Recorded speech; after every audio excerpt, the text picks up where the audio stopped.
आज श्रोडिंजर समीकरण हम पढ़ेंगे। श्रोडिंजर इक्वेशन नोट्स आपने देख लिए होंगे। सर्वप्रथम यहाँ आप देखिए, एक विमीय श्रोडिंजर समीकरण, वन डायमेंशनल श्रोडिंजर इक्वेशन हम यहाँ पढ़ेंगे। वैज्ञानिक था, आपको पता है, जिसका नाम इन्होंने समीकरण दी, इरविन श्रोडिंजर।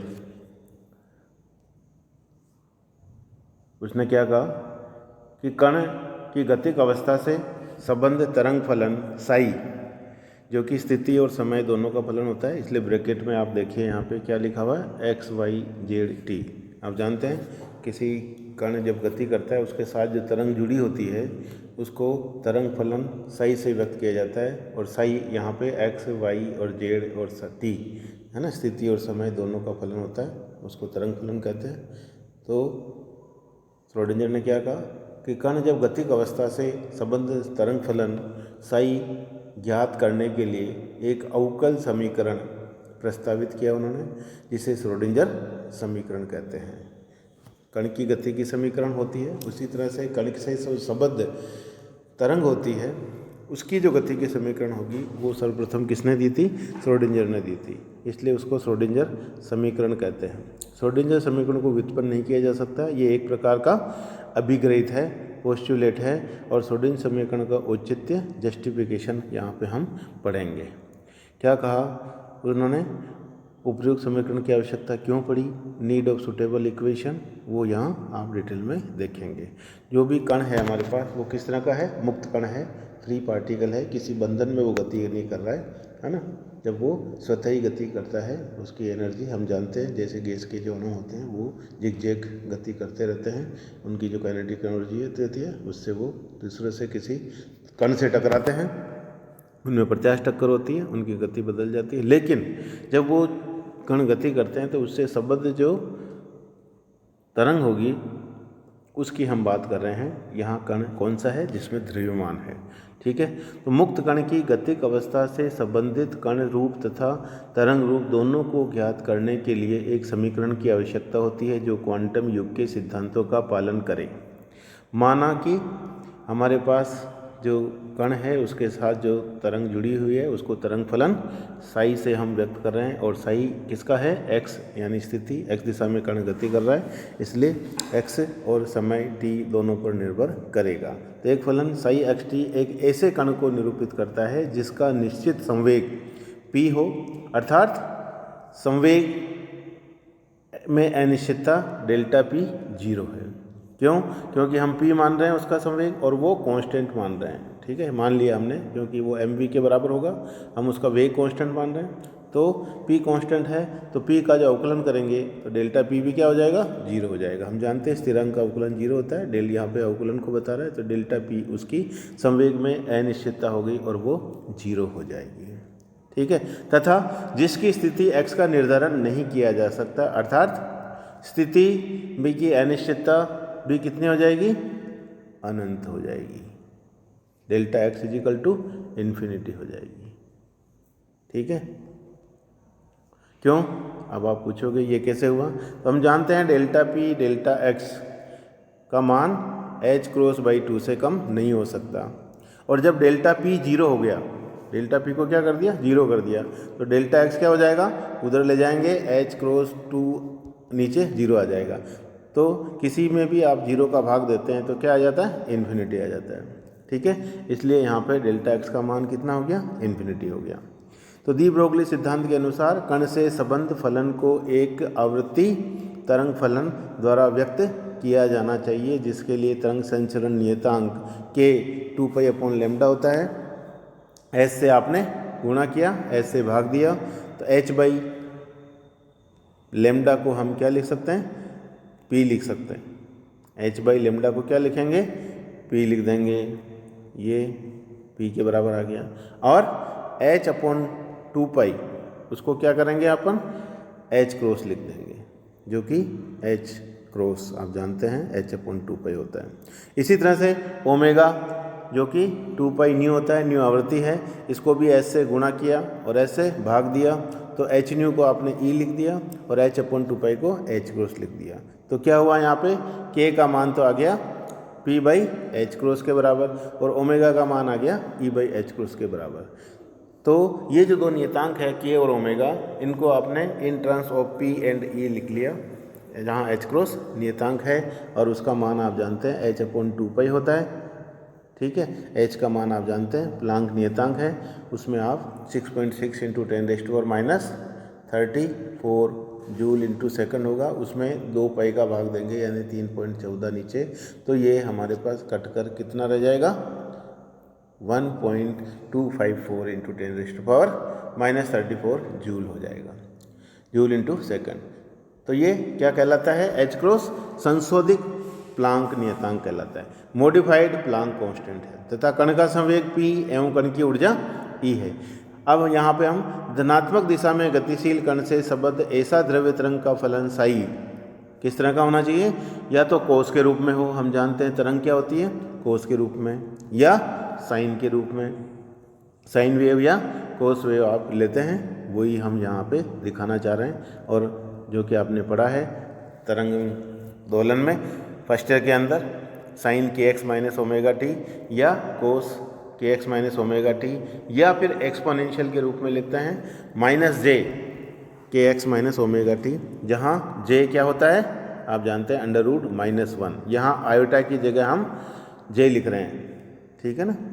और इसी तरह से e की घात j के एक्स माइनस ओमेगा टी, तो आप देखेंगे वहाँ पे माइनस जे था, यहाँ पे प्लस है, तो वो धनात्मक एक्स दिशा में जा रहा है तो प्लस आ जाएगा, और माइनस जे आ रहा है बाहर तो वो ऋणात्मक एक्स दिशा में गति कर रही है तरंग, उस पर निर्भर करता है। तो इस समीकरण 1 में ये कह रहा है इस तरह से अगर ये पद आप तरंग के रूप में लें तो उपरोक्त का कोई रेखीय समीकरण हो सकता है, ताकि कण को निरूपित करने वाले तरंग फलनों में अध्यारोपण के सिद्धांत यानी प्रिंसिपल ऑफ सुपरपोजिशन का पालन हो। यदि कण के संवेग में अनिश्चितता डेल्टा पी इक्वल टू 0 नहीं लें, तब तरंग फलन साई एक ऐसा तरंग संघ वेव पैकेट हो सकता है जो समीकरण 1 में व्यक्त फलनों के अध्यारोपण से प्राप्त किया जा सके।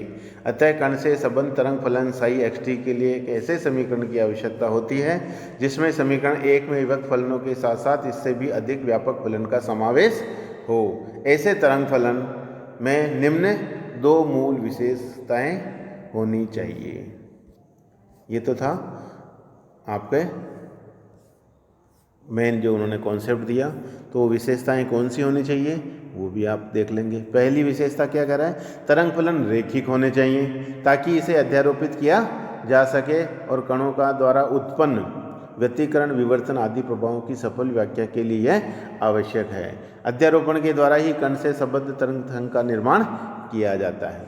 दूसरा पॉइंट क्या है, तरंग फलन के गुणांकों में केवल नियतांक जैसे प्लांक नियतांक h या h क्रॉस, कण का द्रव्यमान स्मॉल m, कण का आवेश q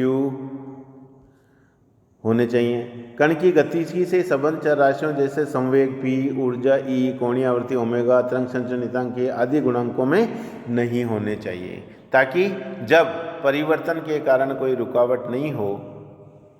और ऊपर हमने देखा है ओमेगा और ई हमने ई से संबंध कर दिया था, पी को भी कांस्टेंट के रूप में, तो देखिए उनको चेंज करना है, पी और ई को हम यहाँ के हटाएंगे कैसे, वो सब श्रोडिंगर ने यहाँ पे स्टेप बाय स्टेप दिया है। और उन्होंने कहा कि भौतिकी में अवकल समीकरणों द्वारा अधिकांश समस्याओं का हल किया जा सकता है, अतः हमें एक ऐसी अवकल समीकरण की आवश्यकता होती है जो उपरोक्त क्वांटम सिद्धांत का पालन करती है। और सर्वप्रथम निम्नलिखित तरंग समीकरण की जाँच करते हैं जो ध्वनि तथा जो भी हमारा पास तरंग फलन है उसको आपने देखा था साई से व्यक्त करते हैं, और विद्युत चुंबकीय तरंगों के लिए उपयुक्त वो पाई गई थी। तो वहाँ पे आपने del2 psi upon delta T square लिया था, वो उसकी त्वरण को बताता है। इसी तरह से del2 Sai by delta X square वक्रता त्रिज्या को बताता है। इन दोनों का दूसरे के समानुपाती होनी चाहिए, और तब समानुपाती को गामा कह दिया, तो गामा एक नियतांक हो गया। समीकरण 1 में व्यक्त तरंग फलनों में किसी एक का उपयोग समीकरण 2 में करें तो गामा का मान इस तरह से आ जाएगा। कैसे करना है, ऊपर अगर साई आप लें कोस के रूप में लें, जैसे आपने कोस ले लिया के एक्स माइनस ओमेगा टी, तो आप एक बार del psi by delta T करेंगे तो के एक्स माइनस ओमेगा टी है तो ओमेगा बार आ जाएगा, कोस का साइन हो जाएगा। इसी तरह से फिर एक बार और करेंगे तो एक बार ओमेगा फिर आ जाएगा, ओमेगा स्क्वायर हो जाएगा। ठीक है, इसी तरह से जब आप x के साथ करेंगे तो k आ जाएगा, फिर एक बार वो del two psi by delta square तो k स्क्वायर आ जाएगा, और फिर इनके मान रख दें तो ये कह रहा है इस तरह से यहाँ पे क्या आ जाएगा, ये ओमेगा स्क्वायर किसके साथ आ जाएगा, omega square equal to gamma के स्क्वायर, इस तरह से आएगा, है ना। x के साथ यहाँ t के साथ करेंगे तो ओमेगा 2 बार आ जाएगा, x के साथ करेंगे तो k 2 बार आ जाएगा, क्योंकि के एक्स माइनस ओमेगा टी है तो x के साथ k है और t के साथ ओमेगा है, इसलिए हम देखेंगे गामा का मान निकालें तो ओमेगा स्क्वायर बाई के स्क्वायर हो जाएगा। फिर इसको h से गुणा किया, h से भाग दिया, तो इसको आप h क्रॉस h कट जाएगा यहाँ पे, इसलिए ये h क्रॉस ओमेगा लिख सकते हैं। h क्रॉस के लिए ऐसा क्यों किया, ताकि h क्रॉस ओमेगा को आप e लिख सकें। पीछे हमने पढ़ा था कि omega equal to E upon H cross और k equal to p upon H cross, तो यहाँ पे एक तरह से e और p के रूप में आप गामा को कैसे लिख सकते हैं वो बता दिया कि गामा जो है E square upon P square आ रहा है। ठीक है, और e हम जानते हैं पी स्क्वायर बाई 2m होता है। ठीक है, उसका होल स्क्वायर करेंगे तो ई स्क्वायर हो गया, फिर नीचे पी स्क्वायर है तो एक पी फिर इससे कट जाएगा, तो यहाँ पे केवल पी स्क्वायर बच जाएगा और नीचे 2m का होल स्क्वायर यानी 4m स्क्वायर रह जाएगा। तो कहने का मतलब है गामा का मान आ गया P square by 4m square. अतः समीकरण 2 में गुणांक गामा चर राशियों पर निर्भर कर रहा है, इसलिए यह वांछित तरंग समीकरण की मूल विशेषता के अनुरूप नहीं है, अर्थात इस समीकरण का उपयोग क्वांटम यांत्रिकी में नहीं कर सकते हैं।